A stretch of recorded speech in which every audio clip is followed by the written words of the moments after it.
Alright guys, in today's video we have some exciting PlayStation 5 news to go over and discuss. So before we dive into it, if you could do me a big favor, if you do end up enjoying the video, make sure you hit that like button. It really helps it out more than you know.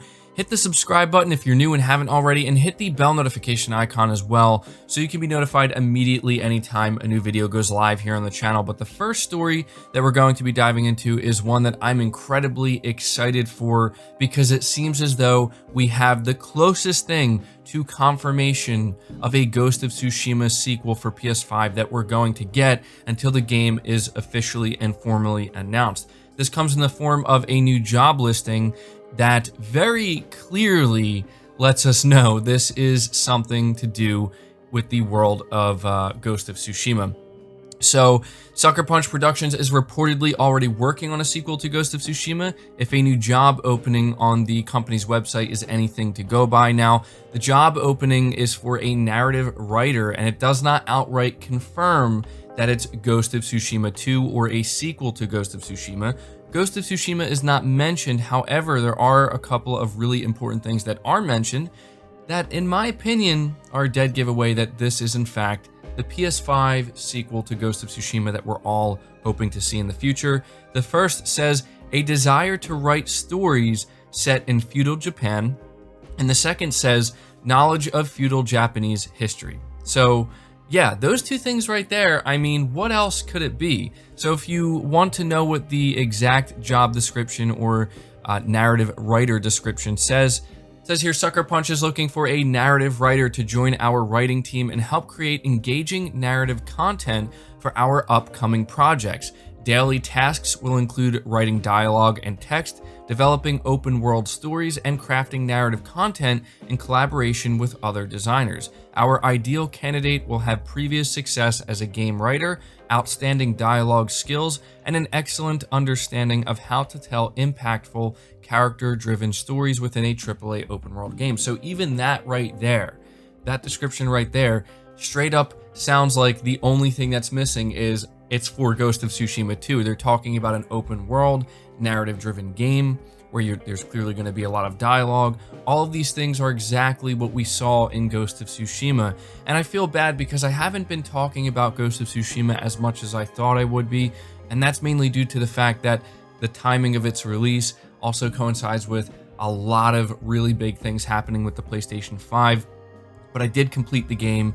I really did enjoy it. I know I haven't given it a formal review yet, and a lot of people are wondering if I'm going to be talking more about Ghost of Tsushima at all on the channel since Legends just released. And I want to let you know that during the next episode of Press X Podcast this Sunday, I will be talking more about it. I'm really enjoying it, obviously, but I want to really take some time to dive deeper into it and talk about my overall experience with Ghost of Tsushima. But this is incredibly exciting to me. It seems as though a lot of the big AAA titles that we all enjoyed throughout the course of the PlayStation 4, they're all going to be getting major sequels on the PlayStation 5. We know about Horizon Forbidden West, God of War Ragnarok. It seems Days Gone is set to get a sequel. We talked about that in the past through other job listings as well. And now it seems like Ghost of Tsushima is set to get a sequel as well. And Ghost of Tsushima is a big one because you look at how well this game did. Guys, this game, I think, is the best-selling game that Sucker Punch has ever released. It's a massive success for them and for Sony. So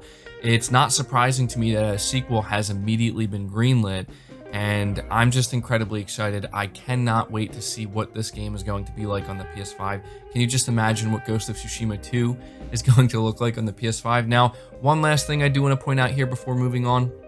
I know that a lot of people maybe aren't too excited about this because they think, well, it's probably going to be years before we see it. And while it will certainly be some time before we see it, you have to understand that just like with many of these other titles, the groundwork is already there. The world of Tsushima is already fleshed out. Now it's just a matter of refinement. So they have that base to work with. And so the idea that you're going to be waiting 4 to 5 years for a sequel to Ghost of Tsushima, it's not going to be that way. It could come out much sooner than you think. But moving on from that, I want to talk to you guys briefly about the cooling performance of the PlayStation 5 once again, because we have Mr. Otori during his recent 4Gamer interview letting us know, and I think that this is relevant to some people, that the cooling performance for the PlayStation 5 is going to be the same regardless of whether you decide to stand it up vertically or lay it down horizontally. There are some people who do care about that, and there are some people who are going to have no choice but to lay it down horizontally or stand it up vertically, and they don't want to have to worry about the idea of the console getting much hotter if you decide to go one way or the other. So this is exactly what he said in his interview. He said, "This is a frequently asked question. From the designer's point of view, there is no difference in cooling performance between vertical and horizontal installation. I think some people think that the heat dissipation efficiency should be higher in the vertical installation due to the chimney effect. However, in a cooling system with an active fan, the electric fan, the chimney effect is at the measurement error level. It works according to the specifications in both horizontal and vertical installation. Personally, I like the vertical placement where the top and bottom of the PlayStation logo can be seen correctly." So, you know, he prefers it to be stood up vertically, but obviously there's going to be many people who have no choice but to lay it down horizontally. And I just think that this is something small that is worth pointing out to let everybody know, hey, if you're somebody who cares about that, if you were concerned that maybe the console was going to get much hotter laying down on its side rather than standing vertically, according to Mr. Otori here, you don't have to worry about that. It's going to be the same regardless of how you choose to position it. So there you go. But I want to end this video by talking about some interesting things that were said by a developer about the Dualsense controller as well as the PlayStation 5's social features. In a new interview with PlayStation Official Magazine, Counterplay CEO and co-founder Keith Lee talked about the pleasure of having implemented the PS5 controller's features in such an action-packed game and how the Dualsense enhances immersion in Godfall. So this is exactly what he had to say. "Playing with the Dualsense now, it's incredible. You can actually, almost in a way, imagine that you can sculpt and shape the vibration and the sensations, being able to create a game or world where it feels completely dynamic and living, and that is reacting to you. The way that we've designed it, there's this moment where the sword feels physical, that there's a resistance, there's a clash, and then your sword would bounce back and you feel it. It's all the hundreds of different subtleties that we add to make you walk away saying, I felt like I was there. Yeah, it wasn't just looking at a rectangular screen." As mentioned above, Godfall will also support online cooperative play, and Lee also praised the new social features of the PlayStation 5, which make it easier to connect and play with friends. So this is what else he had to say. "It's now much easier to go from invite to voice plus play than ever before. That's to me the biggest value to the player. It's being able to just get an invite, boom. Again, get into voice and play with my friends as quickly as possible without a lot of how do I do this and the confusion around that. And they have a new improved social overlay card for arranging social play sessions with a friend. That's just so much better." So obviously we are just a few weeks away from the launch of the PlayStation 5, and all of the things here that the Counterplay CEO is talking about we're going to be able to experience for ourselves, but I do still find it interesting to hear what developers are saying about the PlayStation 5, because all we've been hearing is nothing but good and positive feedback, specifically from the Dualsense controller as well as the PlayStation 5's social features.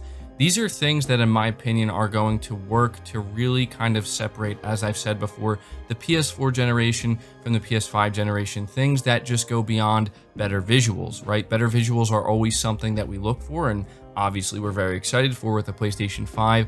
But when it comes to the Dualsense, I am genuinely interested to see if this changes the overall gameplay experience. I mean, it could change it in a bigger way than I was anticipating, and hearing the way developers have talked about it, the way it's being implemented with games like Godfall and even games like Demon's Souls, I am very interested to see if when I go and play these titles for the first time with the Dualsense in hand, if it really adds a whole new layer to the feel of a game. And to me, that's what's really interesting about the Dualsense, is you talk about the visual aspect of a game, engaging with it. I mean, obviously, every game has a feel to it, right? Regardless of whether there's haptic feedback or not, that's just the nature of playing video games and interacting with them.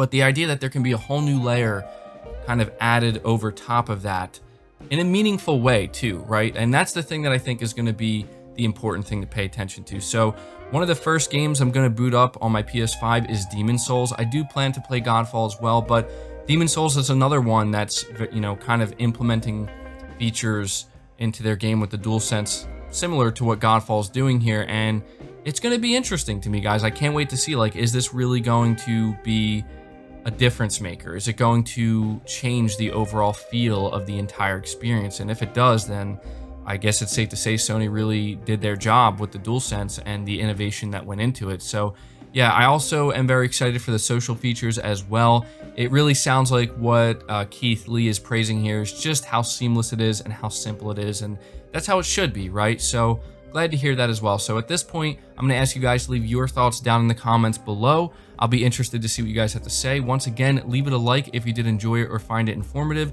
Subscribe to the channel if you're new and haven't already. Hit the bell notification icon so you never miss an upload, and feel free to share this video out on top of all that. But until next time, guys, take care.